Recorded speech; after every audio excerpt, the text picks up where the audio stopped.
அனைவருக்கும் வணக்கம். இன்றைக்கான கேள்வி என்னன்னா,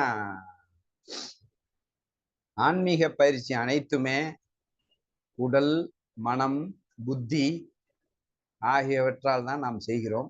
ஆனால் உடல், மனம், புத்தி என்பது மாயை என்று சொல்லிவிட்டீர்கள். மாயையிலே பயிற்சி செய்து உண்மையான சச்சிதானந்தத்தை அடைவது எப்படி என்பது எனக்கு புரியவில்லை அப்படின்னு ஒரு கேள்வி கேட்டிருக்காங்க. ஸோ இப்போ கேள்வி ரெண்டு விதமா புரிஞ்சுக்கலாம். மனம், புத்தி, உடல் இது எல்லாமே தன்னை உண்மை என்று நினைத்து கொண்டிருக்கிறது. இவன் பயிற்சி என்ன பண்றான்னா, இது பொய் என்று பயிற்சி செய்து கொண்டிருக்கின்றான். உடலே இது பொய் என்று உணர்ந்து கொள், மனமே இது பொய் என்று உணர்ந்து கொள், புத்தியே இது பொய் என்று உணர்ந்து கொள் அப்படின்னு ஒரு பயிற்சி செய்யப்படுகிறது.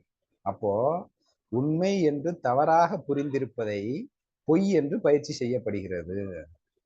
அப்ப நீ உண்மை நினைச்சுதான் ஏமாந்துட்டு இருக்க, பொய் என்று உணர்ந்து கொள் அப்படின்னு தான் பயிற்சி தரப்படுகிறது. இப்ப ஒரு நடிகன் இருக்கிறான் அப்படின்னா, அவன் நடிக்க போயிட்டான். நடிச்ச உடனே அந்த நடிக்கும் அந்த கேரக்டரை உண்மை என்று உணர்ந்து கொண்டான் அப்படின்னா, அப்ப அந்த கேரக்டர் என்பது மாயை 100% தெரியுது. ஆனா அது மாயை என்று அந்த நடிகன் அதுல ஒன்றிவிட்டவனுக்கு எப்படி உணர்த்த முடியும்? அப்ப இந்த கேரக்டர் மாயை என்று அந்த கேரக்டரையே உணரணும். அப்ப அந்த கேரக்டர் தான் நினைச்சது தன்னை உண்மைன்னு. அப்ப அதனாலதான் அவனுக்கு பிரச்சனை.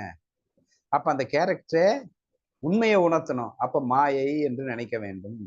அப்ப இது நம்ம மாயில இருக்கிறோம், நம்ம உண்மைத்தன்மை இது அல்ல அப்படின்னு அந்த நடிகன் அந்த கேரக்டர்லயே பயிற்சி பண்றான். கேரக்டர்ல இருந்து கொண்டு அந்த கேரக்டர்ல இருக்கும்போது அது மாயைன்னு புரிய வைக்க முடியும் அந்த கேரக்டருக்கு. அது உண்மைன்னு வேற நினைச்சிட்டு இருக்கு. அப்ப இது பாரு உண்மை அல்ல அப்படின்னு. ஸோ அந்த அளவுக்கு அது தன்னை மாயை என்று உணர்வதற்கு அதுவே பயிற்சி செய்து கொண்டிருக்கிறது என்பதை புரிந்து கொள்ள வேண்டும். அப்படிதான் உடல் பயிற்சி செய்து கொண்டிருக்கிறது, அப்படிதான் மனம் பயிற்சி செய்து கொண்டிருக்கிறது, அப்படிதான் புத்தியும் பயிற்சி அளிக்கப்படுகிறது. ஸோ அப்போ ஒன்று இது, அதாவது டைரக்டா இந்த மூணையும் ஒதுக்கிட்டு நான் ஆனந்தத்துல இருக்கிறேன் அப்படிங்கிறது ஒரு வகை. இன்னொரு வகை இந்த மூன்றை வைத்தே இதுல எப்படி இந்த மூணு நான் அஞ்ஞானத்துக்கு போனேன்னா, இந்த மூணும் உண்மை என்று யார் நினைத்தது? மாயை தான் நினைத்தது. உண்மை எப்பயுமே நினைக்கல. மாயை தான் தன்னை உண்மை என்று நினைத்து கொண்டது. அதுதான் பிரச்சனை. இப்ப மாயையே தன்னை பொய் என்று நினைத்து கொள்ள வேண்டும். அப்ப மாயை தானே பொய் என்று நினைக்கணும். சோ அப்ப அதுக்கு ஒரு பயிற்சி தரப்படுகிறது. அப்ப உடலால் அப்படின்னா கர்ம யோகத்தை பண்ணு, மனதால்னா பக்தி யோகத்தை பண்ணு, புத்தியால்னா ஞான யோகத்தை பண்ணு. இப்ப ஞான யோகத்துல என்ன சொல்றான்? நான் மாயை அப்படிங்கிறத புரிந்து கொள்ள முயற்சி செய்யறான் அறிவின் மூலியமாக. பக்தியின் மூலியமாக இந்த விருப்பு வெறுப்பு போன்ற எல்லா உணர்வுகளும் கண்ணனின் அம்சம் என்பதை புரிந்து கொள். அப்ப இது மாயை என்று புரிந்து கொள். அதே இது கர்மயோகத்துல ரொம்ப பயங்கரமா ஆக்ஷன் பண்றான். ஆக்ஷன்ல வெறும் ரிலாக்ஸ்டா இருக்கு போதும் அப்படிங்கிற அந்த ஆக்ஷனுக்கு முக்கியத்துவம் கொடுத்து, அந்த உடலுக்கு முக்கியத்துவம் கொடுத்து ரிசல்ட்டுக்கு முக்கியம் கொடுக்க கூடாது அப்படின்னு ஒரு பயிற்சி செய்யறான். அப்போ உடல் நான் அல்ல, யார் நினைக்கிறா? உடலாலேயே நினைக்க வைக்கிறான்.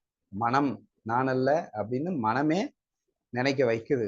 ஸோ புத்தி உண்மை அல்ல அப்படிங்கிறதையும் புத்தியாலேயே நினைக்கப்படுகிறது. அப்போ ஒரு நடிகன் நான் நடித்து கொண்டிருக்கிறேன், அந்த நான் கேரக்டர்ல ஒண்டிட்டேன். அப்போ அந்த ஒன்றிய கேரக்டரை வைத்தே ப்ரூஃப் ஆகுது நான் பொய் தான் அப்படின்னு. ஏன்னா கேரக்டருக்கு உண்மை இல்லை அப்படின்னு கேரக்டர் தான் உணரணும். கேரக்டர் தான் பொய்யா மாறிச்சு. இப்போ உண்மை எப்போதுமே மாறாமல் சாஸ்வதமாக பேரானந்தமாக இருக்கிறது. அதுக்கு உண்மை பொய் உணரணும் உணர்த்தணும்னு அவசியமே இல்லை. இப்ப யாருக்கு பிரச்சனை? மாயை என்று உண்மையை நினைத்ததுதான் பிரச்சனை. அப்ப அவன் தான் அதை விட்டு வெளியே வரணும். எதனால் உண்மை என்று நினைத்தான்? உண்மையை வைத்து அது உண்மை என்று நினைத்தான். அப்போ தன்னையே தான் பொய்யாக உண்மை என்று நினைத்தது. இப்ப தன்னையே தான் உண்மையாக உண்மையை உணர்த்து கொள்ள வேண்டிய ஒரு தருணம். ஆதலால் அதை வைத்தே அதை நாம் களைகிறோம் என்பதை நீங்கள் புரிந்து கொண்டால் இந்த கேள்விக்கு விடை தரும் அப்படின்னு ஒண்ணு. ரெண்டாவது இன்னொரு ஒரு பெரிய நாலேஜ் இருக்கு. மாயை வேற, பிரம்மம் வேற அப்படின்னு நினைக்கிறோம்ல, இது செகண்ட் நாலேஜ். ரெண்டு ஒண்ணுதான், ரெண்டையும் பிரிக்க முடியாது என்பதை புரிந்து கொள்ள வேண்டும். அதுல ரொம்ப தெளிவா ஞானதேவர் வந்து எக்ஸ்பிளைன் பண்ணியிருக்கிறார்.